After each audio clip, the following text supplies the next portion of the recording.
Ladies and gentlemen, welcome back to another episode of Cage Talk. Today, I have a female retired MMA fighter who fought in the UFC, also fought in Invicta.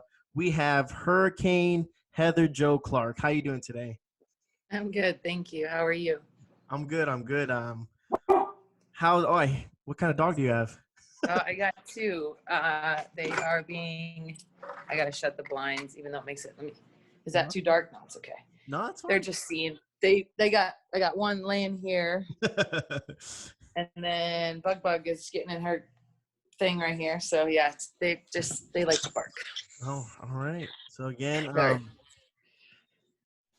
your personal career, I mean, you had a great career. I remember you being in the UFC, and then you fought in Invicta as well. The things I wanted to ask you was basically, did you hear about what happened with Stephen A. Smith and what he said about women and fighting and stuff? Did you recently hear about that? Are you nodding your head because you know, or because no, no, actually, I don't. I've been off social media for the most part. I posted some things and seen a few things, but for the most part, I've been off of it for over a week. So, yeah. I mean, it's usually good to stay off social media. It could be toxic for the head, but he basically went out and said that he doesn't agree with women fighting in the cage. Again, I didn't read the whole thing, but a lot of people took great offense to that and stuff like that. Who was it that said that? Stephen A. Smith. He was a gentleman. He works for ESPN.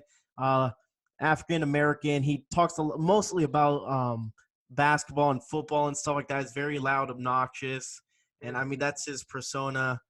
He has a show called First Take with Mike Kellerman, and they just so that was his view on women and fighting. What do you take? I mean, obviously, as being a female fighter for yourself, what do you? What would I tell the guy? Yeah, well, what would you make of that? Like, in your personal it's ignorant. It's just ignorant. It's like to say that women can't do anything that the guys can do in general is just ignorant. I mean, it's like women have proven time and time again that they can do things just as good or better sometimes than guys. Obviously there's limitations with certain sports, like even basketball, like the women are tall, but they're not as tall as the men.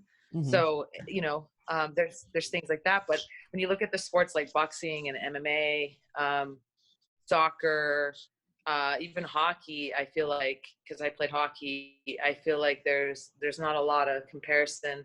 Yeah, maybe the women, it's not us in hockey. I guess that could be a little bit, but it's still skilled. It's still fun to watch. You know what I mean? I don't know. So to say that is just so what's the right word?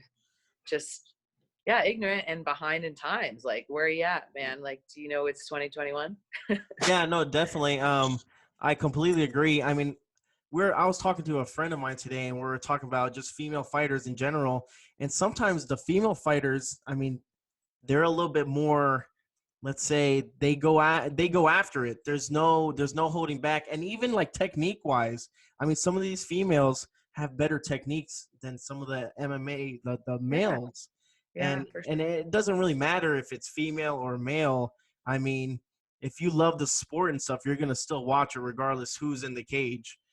Right. And like you said, it's kind of he steps out of his own element when he also got criticized for the Conor and Donald Cerrone fight. He said that Donald Cerrone should have never been in the ring with Conor and this and that. It's just people that don't know how to stay in their own lanes and just stay in their own sport and stuff like that. And it just hearing them, it's just like nails on the chalkboard. You're just like, what are you talking about? It's strange to me because I feel like it's been so accepted. I mean, there's main events all the time with women, and some of the best fight of the year was Joanna and Welly. I can never say her name. I know who you're talking about though. But Welling Zhang. She's amazing, but yeah, I mean, yeah, it's crazy. It's crazy to me that that's still happening. That's insane. in your career, uh, how many times has that happened to you, or you have experienced that? Maybe not in your gym, just but like in general throughout your whole career. Um, I wouldn't I wouldn't say that around me there's been too much of that, just because of the circles that I surround myself with. Okay. Uh, I feel like I've proven myself, but there's always going to be that like as I'm a coach now, there's always going to be that gender is going to be a part of it. So I feel like, for instance, I feel like there are some guys that look at me as a coach as just as important as the male coaches, or more than some of them, because I know more. I've done more than some of them. But it's like there are guys that I feel like don't respect me, and I can't really put it on anything other than the fact that I'm a woman. So You think it's something because of like something maybe they were raised, like they were like that's that's never like taught. Nothing like that's ever taught. Maybe basically maybe like in their home and stuff like that, they were raised like that, and it maybe that's must what it's be, like. yeah. That's the only really thing that I could think of, but it's certainly strange, because experience is experience, and Regardless who has it. right. Yep, definitely, I agree. All Yeah. right, now talking about your experiences and stuff like that. Say you weren't a fighter. What what would you be doing if you weren't fighting? Say your whole fight career. Is there like a hobby or something that you like doing or something like that? You're saying if I didn't fight, what else would I have done? Yes, ma'am. Well, I also was a photographer. Okay. So full-time photographer when I lived in Albuquerque, and then in Vegas I did it part-time. I was earning more, and I was working at like a UFC gym, training people and stuff like that too. So personal training has been kind of in and out of my life, as well as coaching, as well as photography. So Gotcha. yeah. I mean, they could all work and they can all mix in together, which is pretty cool. So Yeah. that's awesome. Like you said, you're a coach now. Do you have your own gym? Where do you coach? What do you coach? Yeah. Yep. My boyfriend, Connor Hune, and I started 10th Planet Denver. I got a shirt on right now. My hair's all in the way. Very nice. And yeah, we started it. It was at 11/1/2018. So it's been a little bit over 2 years. Okay. But we started renting space from like a gym, like it was called Blunt Force, and it was like a CrossFit gym. Mm-hmm. And we would have the mats laid down. Like every night we had to pick them up, put them on dollies, and put them under the ring. And then so we had one class a day. And it was such a pain to do that with the mats, but that we were there for maybe 4 or 5 months. And then there was issues with the owner. They would like leave the doors open, like the garage doors open in the winter, and it's just crazy shit. So then we moved in with a gym called Genesis, and they were an MMA gym. They didn't have jiu-jitsu, so they needed jiu-jitsu. So we came over there and we would train the MMA team jiu-jitsu, and we, blah, blah, blah. So they were there for like 2 months, and they moved to a new location. So we went with them to the new location. And we were there about a year. And they wanted to start their own jiu-jitsu program, and we really wanted our own space. And so the whole pandemic hit. So we got our own space, but it was quite the Yeah, I'm hassle. about to say, especially with like getting your own business and stuff, and then having the pandemic hit, that must have been chaotic. Yeah, construction, but it actually, silver lining, it worked out. We got a really good deal on it. We're in a beautiful space, 5,000 square foot space.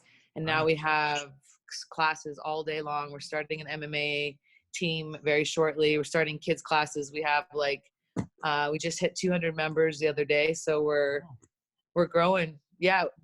Crazy. Like doubled how many people we had in a year, even through the pandemic. So wow. That's awesome. yeah. Where is it located in Denver? It's right outside of Denver in a city called Wheat Ridge, which literally it's like 8 minutes from downtown. Gotcha. So it's really, we're lucky because we're not in Denver City.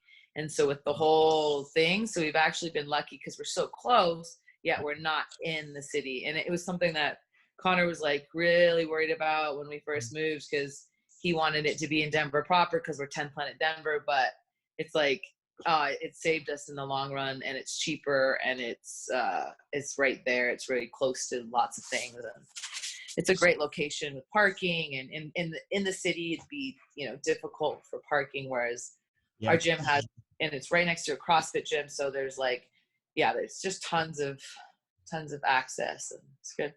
Gotcha. Yeah. So let's talk about your last fight. Obviously you you were victorious and stuff like that.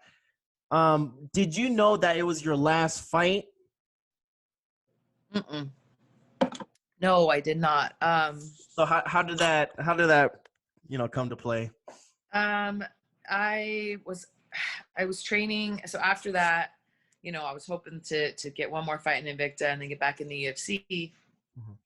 And so I had a fight scheduled as a co-main event in Invicta against Mizuki. Mm-hmm. It was supposed to be, I think, it was training in September. I think the fight was in November. And yeah, I was training, and we were supposed to be doing light sparring, and some idiot guy, amateur, just lit me up for no reason, and like caused my head to snap back so many times that it just, I don't know, messed me up. And not in the moment, like I was just pissed off that he did it. Mm-hmm. But the next day started having like major symptoms, concussion symptoms that literally have not subsided. So we're speaking, you know, over to, and like right away, I didn't know it. I thought this was just something that was going to pass within a couple of weeks. And I was having really, really severe issues. And, you know, didn't even call off the fight for like, you know, a good month or so, because I was going to PT for it. I was trying things. I was like, oh, this is just, you know, I've never had anything for more than a couple days, like, you know, from a concussion. So, yeah. And then I didn't get wobbled. I didn't get flashed, and nothing. It wasn't anything big, you know, more than I'd ever taken, but it was, I don't know if it was cumulative, if it was just the freaking universe saying that's it. Mm-hmm. But it sent me down a whirlwind of like, you know, figuring it out. And luckily that, you know, we've had the gym to kind of keep myself occupied and give myself something to do. And that was kind of like, you know, it happened September 11th, and then we opened 2 months later, November 1st. So I was like, what's all out of all this time? What, you know, I can't train. I can't do any of this. So like, I got to do something. And it was just, we, you know, starting this gym, and then that just growing and growing and growing, and just going, this isn't, still not better, still having issues, like still can't jump up and down without my head rattling. Oh, wow. Yeah. So I've like, you know, I've done a lot of things, tried a lot of stuff. Done ayahuasca a couple times and tried mushrooms. I have a journey the end of this month called in Mexico for ibogaine and toad, which are two heavy psychedelics that are supposed to be very healing for brains and TBIs and stuff. But scared to death, but like just gonna do it, and hope for the best. Yeah, hopefully, I mean, everything works out. That's pretty nuts. And this is that happened all before the fight, correct? No, this happened before. I had to cancel my fight with Mizuki, so it never happened. It was after my last fight, getting ready for the next one, and I never had to pull out of a fight before that. So it was shitty having to pull out of a fight and lose my career and not really even coming to terms with it. I think I just announced my retirement a month ago because it was just still something I was like dreading to ever say or want to do, but I just turned 40. It's not like it's early, you know, or whatever. So it is what it is. Hey, I mean, you know what? Some people come back stronger. I mean, look at Michael Chandler. I mean, 34 and he came back. And Yeah. I mean, so again, there's never I usually with fighters I interview and stuff like that, I try never to say retired, because then at the end of the show, usually towards the end, I'm like, oh well, what are you gonna do now? And then they're like, well, I'm actually training to try to do another fight. I'm like, oh, okay, so never mind then. So Yeah, not happening for me right now, but maybe one day jiu-jitsu or something, you know, tournament or a pro jiu-jitsu tournament or something like that, or a match. But I'd love to get into high rollers. I know the guy who started that, okay. and so as soon as I'm okay, I know he'd give me a good match to do there. But yeah, just right now, just trying to heal the brain, heal my body, and one step at a time. I feel like I'll be in a much better place in about a month. So fingers crossed. Yeah, fingers crossed, and hopefully, Yeah. everything works out for the best for you. Thank you. Of course. Let's just talk about your UFC debut. It was Ultimate Fighter. I think it was 20 finale, right? Hmm. And you fought Beck Rawlings. Yes. How was that? If you can explain that experience. And Well, I had a torn ACL, and so it was a really emotional experience because I didn't know if I could do it, but I had a lot of doubters, including my family and just people around me. My coach was very like, whatever you want to do, I'm behind you. And he actually had his brother committed suicide at the time, and that camp too. So he was going through something really, really traumatic. And then I was trying to get through this camp with a torn ACL. It was like just one of the most challenging camps that I've ever had. And then just feeling really focused and believing in myself so much that I was going to beat this girl with one leg or one knee. And so I went in there, and yeah, I did enough to win. I had some really good ground stuff. Wasn't able to finish her. Was really upset about that, but just was happy that a lot of the stuff that we had worked on in camp had come out in the fight. And it was one of the most proud moments from my coach that it was really the only win that I had with him. And so that was really profound and really great. And my dad was there, and my brothers were there, and it was a really great moment. And even though I had like a broken orbital and really black eye, I was out till yeah, I remember seeing it. I don't know. Yeah. Yeah. But So I was just really happy. all right. And for your camp, your training schedule, how was that? And how long was that camp, and what was the preparation? So like how many times did you go to train a day and stuff like that? So I remember, because I had a torn ACL, I got a little bit overweight, not being as active, Okay. and in the few months after the show, because I wasn't sure if I was going to fight or not, and just again not being able to train. And then I think once I wanted to take the fight, I had probably 10 weeks to get ready. I probably started at 140 pounds, had to get down to 115. So I had to do a lot of cardio, even with a torn ACL, which was mostly riding the bike and weightlifting. I was doing a lot of physical therapy and stuff so that I could make sure my knee was stable in the places that, you know, I needed it to. I couldn't kick because I had no ACL, and I tried a few times and it would like literally drop me. So I had to be very specific of what I could do and what I couldn't do. And for a while I tried to do things and found out the hard way it was not possible. But there was a time at the beginning of the camp, my coach said to me, you know, I was being very hesitant. He said, all right, Heather, like, you got to either go or we got to not do this because this half-ass isn't going to make it. And he just said that to me. And I was like, all right, well, I'm going, you know, because that's what I've decided to do. And I just stepped on the metal and just, like I said, found out the hard way. This isn't going to work, obviously, because it just isn't physically able to try. It's my left ACL, and so trying to do a leg kick I couldn't kick. I could turn on it, you know. But I trained, you know, we would do morning classes, morning privates. They would be usually jiu-jitsu based or wrestling based, and then we would have pro class, and that would be 5 days a week of 2 days of sparring, one with little gloves, one with big gloves. In camp, you actually spar with little gloves more than big. And then there's, you know, wrestling was Wednesdays. And then Friday were like kind of MMA days, jiu-jitsu based, takedown.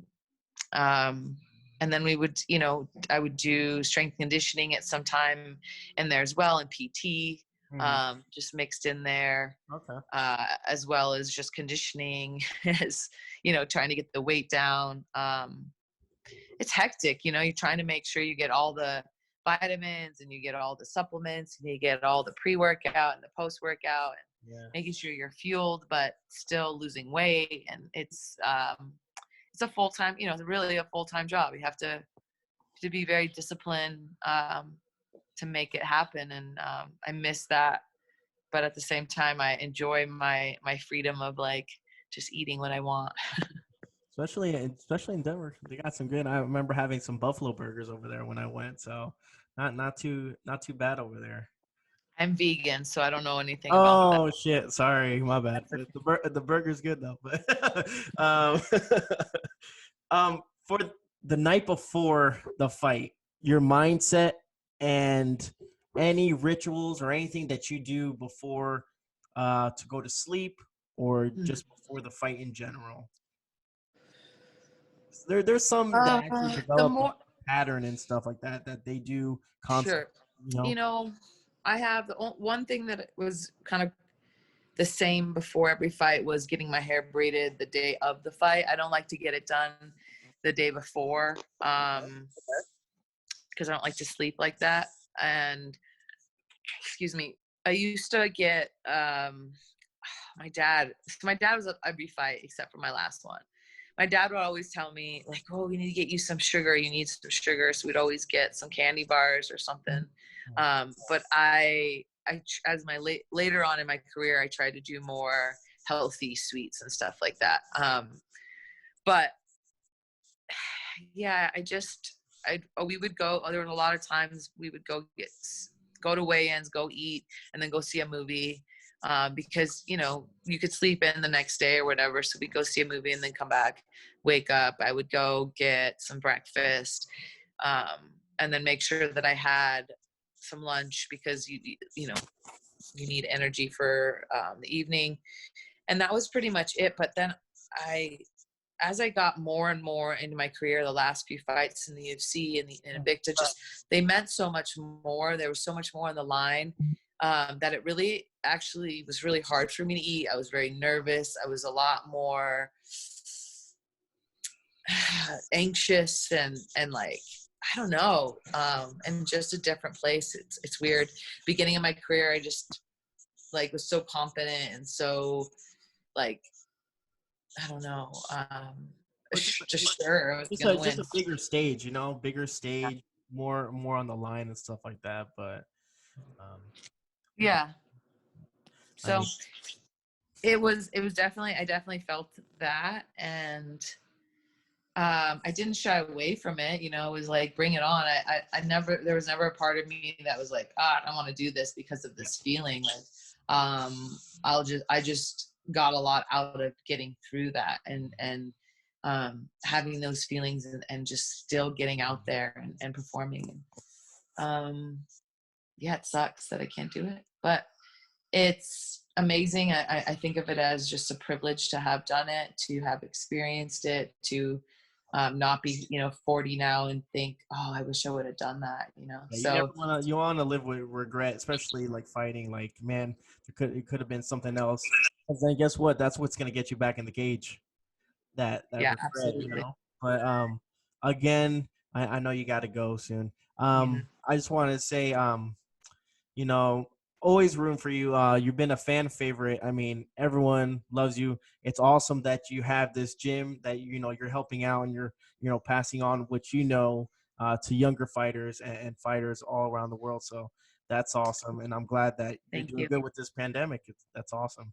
Yeah, it's a privilege and an honor to like be that person for these new fighters, because it made, like, all the different coaches I had in my life, the one that made the most significant changes in my game as well as just my being. It's like I just see the importance of that, and I see the I don't know, some of these guys come over with from other coaches, and you see how, like, they didn't do some of the things they should have done or treated them the way they should have been treated, and Mhm. it's very damaging, and it really affects you and your game. And I don't know, it's just a privilege that I get a chance to get them to listen and to really hear my word and try my styles and what I think is the best in whatever I'm teaching or whatever. So it's definitely a blessing and something I don't take lightly. Definitely. So yeah, I just know, and I'm new at it, so I'm still learning and growing every day. I just hope that one day there won't be those guys that go, I don't know if I'm going to listen to you because you're a girl. I want everyone to just know, like, okay, she knows her shit. He So knows his shit. Yeah, yeah, exactly. And don't worry, with time that will happen without a doubt, and they won't have to thank, question you. Absolutely nothing at all. But thank you. but again, it's been a pleasure and an honor to have you to watch your fights, and I hope you um, enjoy retirement and enjoy coaching because it looks like that's what you love, and you know what, shoot for whatever makes you happy. Awesome. Thank you so much. And good luck to you with your show. And Thank you. hopefully we'll see each other again someday. You know it definitely. I All right. might Have a I good might end up. Thank you. Have a nice day.